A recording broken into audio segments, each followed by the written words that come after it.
नमस्कार बच्चों, स्वागत है आपका हिंदी साहित्य जगत में। आज हम पढ़ेंगे कक्षा 9वीं के लिए निर्धारित पूरक पुस्तक कृतिका का दूसरा पाठ मेरे संग की औरतें, और जिसकी लेखिका हैं मृदुला गर्ग। बच्चों, पहला पाठ कृतिका पुस्तक का आपके पाठ्यक्रम में नहीं है, अतः हम आरंभ करेंगे दूसरा पाठ। तो बच्चों, पाठ पढ़ने से पूर्व आइए संक्षिप्त परिचय जान लेते हैं पाठ की लेखिका मृदुला गर्ग जी का। बच्चों, मृदुला गर्ग हिंदी की सर्वाधिक लोकप्रिय लेखिकाओं में से एक है। इनका जन्म 25 अक्टूबर 1938 कोलकाता में हुआ था। मृदुला जी ने अर्थशास्त्र में एमए किया, परंतु इनकी रुचि सदा साहित्य में रही। बच्चों, गर्ग जी की प्रमुख रचनाएं हैं कठगुलाब, उनके हिस्से की धूप, मैं और मैं, अनित्य आदि। तो ये था बच्चों संक्षिप्त सा जीवन परिचय लेखिका मृदुला गर्ग जी का। तो आइए बढ़ते हैं पाठ की ओर। पाठ में लेखिका ने क्या बताया है। बच्चों, यह जो पाठ है एक संस्मरण है, और संस्मरण का अर्थ होता है ऐसा लेख जिसमें लेखक अपनी जीवन के संस्मरणों को यानी यादों को उसमें लिखता है, अपने से जुड़ी हुई बातों को उसमें लिखता है। तो यह एक संस्मरण ही है। इसमें लेखिका ने क्या बताने का प्रयास किया है बच्चों? इसमें लेखिका ने अपने परिवार के विषय में बताया है कि उसके परिवार के कुछ लोग तो अंग्रेज़ों के समर्थक थे, अंग्रेज़ों को पसंद करते थे, उनको, उनकी जीवन शैली को, और कुछ लोग भारतीय नेताओं के पक्षधर थे, यानी भारतीय संस्कृति का, भारतीय नेताओं का पक्ष लेते थे। इस प्रकार उनके घर में विभिन्न मतों अथवा विचारों के लोगों के होते हुए भी उनके घर में किसी प्रकार की संकीर्णता नहीं थी, मतलब छोटे विचारों वाला कोई भी नहीं था। सबका दृष्टिकोण बहुत ही उदार था और सभी अपनी निजता को बनाए रख सकते थे।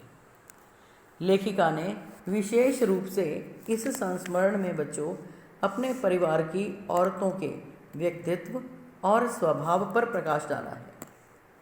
यहाँ लेखिका ने अपनी नानी, अपनी माँ तथा अपनी बहनों के विषय में बताया है। क्या बताया है? आइए आरंभ करते हैं पाठ पढ़ना। मेरी एक नानी थी, जाहिर है, पर मैंने उन्हें कभी देखा नहीं। मेरी माँ की शादी होने से पहले ही उनकी मृत्यु हो गई थी। शायद नानी से कहानी न सुन पाने के कारण बाद में हम 3 बहनों को खुद ही कहानी कहनी पड़ी। मतलब ये कि बच्चों, लेखिका ने अपनी नानी को कभी नहीं देखा था, क्योंकि उनकी माँ के विवाह से पूर्व ही उनकी नानी की मृत्यु हो गई थी। और बच्चों, दादी नानी से कहानी का शौक़ तो हर बच्चे को होता है, सभी बच्चे सुनना चाहते हैं, आप भी सुनना चाहते होंगे, लेकिन लेखिका को ये सौभाग्य नहीं मिला। तो आगे चलते हैं। लेखिका क्या कहते हैं कि उन्होंने भले ही नानी से कहानी न सुनी हो, लेकिन नानी की कहानी उन्होंने ज़रूर सुनी, और बाद में जाकर उसका असली मर्म समझ में आया, उसका असली रहस्य से दर्द उसकी समझ में आया कि वो नानी कैसी थी उनकी और क्या थी। पहले तो उन्होंने इतना ही जाना कि मेरी नानी पारंपरिक, अनपढ़, पर्दानशी औरत थी। पर्दानशी का मतलब पर्दा करने वाली। जैसे पहले प्रथा थी कि औरतें मुंह ढकती थी, पर्दा करती थी घर में, और बहुत से पिछड़े हुए गांवों में आज भी ऐसी स्थिति है। और वो नानी, लेखिका की नानी अनपढ़ भी थी, और जिसके पति शादी के तुरंत बाद उन्हें छोड़कर बैरिस्ट्री करने विलायत चले गए थे। और बच्चों, जब कैम्ब्रिज विश्वविद्यालय से डिग्री लेकर जब वे लौटे और विलायती रीति रिवाज के संग ज़िंदगी बसर करने लगे, तो देखो उनके नाना जो थे लेखिका के, उन पर विलायत का पूरा प्रभाव था, और उसी तरह की जीवन शैली को उन्होंने अपना लिया था।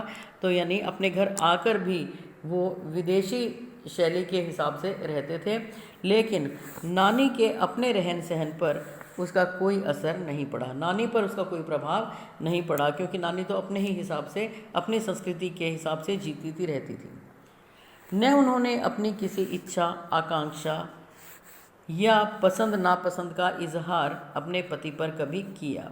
कभी भी उन्होंने ऐसी इच्छा या आकांक्षा, इजहार का मतलब प्रकट करना, कोई भी अपने पति के सामने नहीं जताई कि उन्हें जो है विलायती आचरण पसंद है या नहीं है, ऐसा उन्होंने कभी भी नहीं जताया।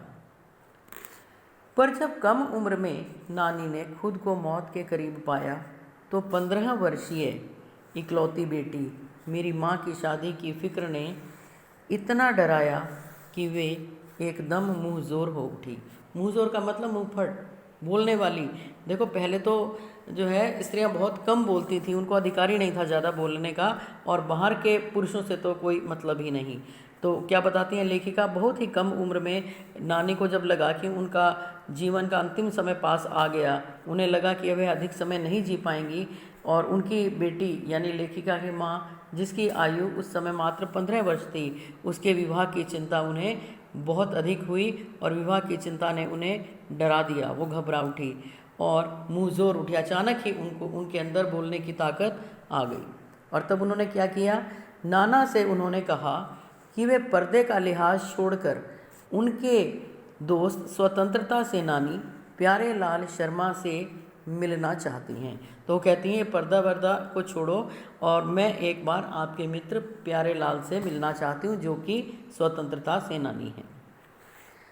सब दंग हैरान रह गए कि क्यों हैरान रह गए? हैरान रहने की तो बात ही थी बच्चों, क्योंकि जिस पर्दानशी औरत ने पराए मर्द से क्या खुद अपने मर्द से मुंह खोलकर बात नहीं की थी, आखिरी वक्त में अजनबी से क्या कहना चाह सकती है।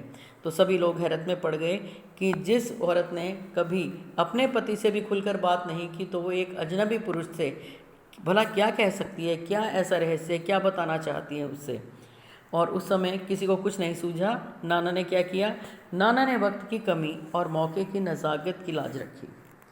सवाल जवाब में वक्त बर्बाद करने के बजाय फ़ौरन जाकर दोस्त को लिवा लाए और बीवी के हुजूर में पेश कर दिया। तो उन्होंने वक्त की नज़ाकत को समझा, क्योंकि उस समय अधिक सवाल जवाब करने का समय नहीं था। तो वो अपने मित्र को वे गए और अपने मित्र को अपने साथ लेकर आ गए। अब जो नानी ने कहा वह और भी हैरत अंगेज़ था। हैरत अंगेज़, हैरान कर देने वाला था। यानी मित्र से उन्होंने ऐसा क्या कहा कि सभी को आश्चर्य में डाल दिया। उन्होंने कहा, वचन दीजिए कि मेरी लड़की के लिए वर आप तय करेंगे। मेरे पति तो साहब हैं और मैं नहीं चाहती कि मेरी बेटी की शादी साहबों के फरमाबरदार से हो। फरमाबरदार का मतलब होता है हुक्म बजाने वाला, उनकी जी हुजूरी करने वाला या आज्ञा मानने वाला। तो वो कहती हैं जो मेरे पति हैं वो तो साहब हैं और साहबों का ही वो कहना मानेंगे, उन्हीं का आज्ञा मानेंगे। तो आप अपनी तरह ही आज़ादी का सिपाही ढूंढकर उसकी शादी करवा दीजिएगा। तो मेरे पति तो अगर ढूंढेंगे तो कोई विलायती ही ढूंढेंगे, तो आप अपने जैसा ही कोई स्वतंत्रता सेनानी लड़का देखकर मेरी बेटी की शादी करवा दीजिएगा। ऐसा उनसे उन्होंने वचन लिया। कौन कह सकता था कि अपनी आज़ादी से पूरी तरह बेखबर उस औरत के मन में देश की आज़ादी का ऐसा जुनून होगा। कौन जानता था कि उसमें देखो आज़ादी के लिए, देश के लिए इतना प्रेम छिपा होगा, और जो उन्होंने अपने जीवन के अंतिम समय में इस प्रकार के सबके सामने रखा, बता दिया। लेखिका क्या कहती हैं आगे कि बाद में मेरी समझ में आया कि दरअसल वे निजी जीवन में भी काफ़ी आज़ाद ख्याल की रही होंगी। तो इससे लेखिका समझ गई कि वो अपनी निजी ज़िंदगी में भी बिल्कुल स्वतंत्र विचारों की रही होंगी। भले ही वो अनपढ़ थी या पर्दे में रहती थी, लेकिन विचार उनके बिल्कुल स्वतंत्र रहे होंगे। ठीक है, उन्होंने नाना की ज़िंदगी में कोई दखल अंदाजी नहीं की, कोई दखल नहीं दिया और न उसमें कोई साझेदारी की, पर अपनी ज़िंदगी को अपने ढंग से जीती जरूर रहीं। हाँ, वह बच्चों अपने जीवन को अपने हिसाब से जीती रहीं। पारंपरिक, घरेलू, उबाऊ और खामोश ज़िंदगी जीने में आज के हिसाब से क्रांतिकारी चाहे कुछ न रहा हो, दूसरे की तरह जीने के लिए मजबूर न होने में असली आज़ादी कुछ ज़्यादा ही थी। तो देखो पारंपरिक यानी जो पारंपरिक परंपरा से उनके परिवार में मान्यताएं थी, तरीका चला आ रहा था, जो परंपराएं थी, रीति रिवाज थे, उनके अनुसार ही उनकी नानी रहती थी। घरेलू, और वो घरेलू थी, घर से जुड़ी हुई थी, उबाऊ और खामोश ज़िंदगी जीने में आज के हिसाब से क्रांतिकारी, भले ही चाहे कुछ ना हो, भले ही हम उसको आज़ादी का दर्जा ना दें, आज़ादी से प्रेम रखने वाला न माने, लेकिन जो मानसिक रूप से स्वतंत्र था वह बहुत ही महत्वपूर्ण था। तो उनकी नानी जो थी वो इसी प्रकार की थी। खैर, इस तरह मेरी माँ की शादी एक ऐसे पढ़े लिखे होनहार लड़के से हुई जिसे आज़ादी के आंदोलन में हिस्सा लेने के अपराध में ICS के इम्तिहान में बैठने से रोक दिया गया।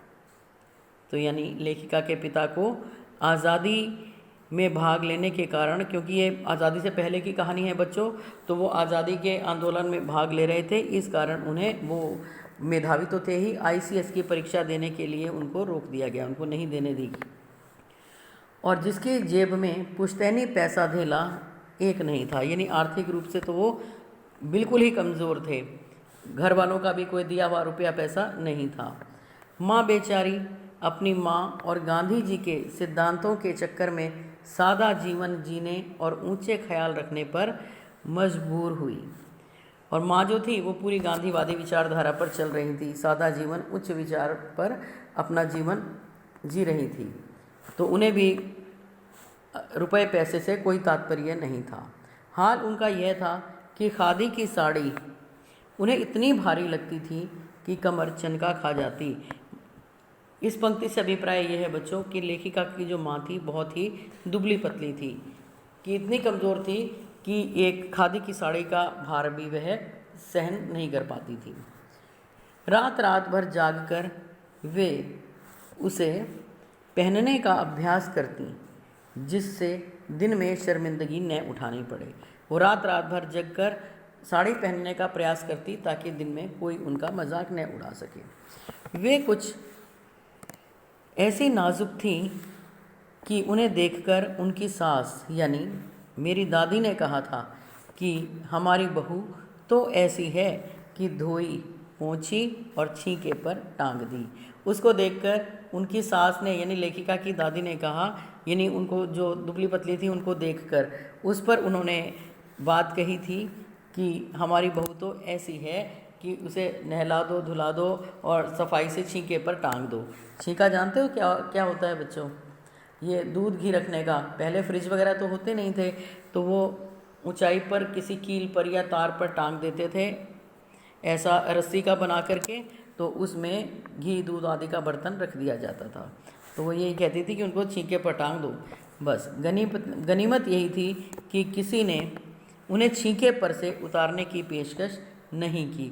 बच्चों मतलब ये कि किसी ने भी उनसे किसी भी कार्य के लिए ज़बरदस्ती नहीं कि आप ये ज़रूर करो, ऐसा नहीं था, सभी उनका सम्मान करते थे। तो बच्चों आज के लिए इतना ही, धन्यवाद।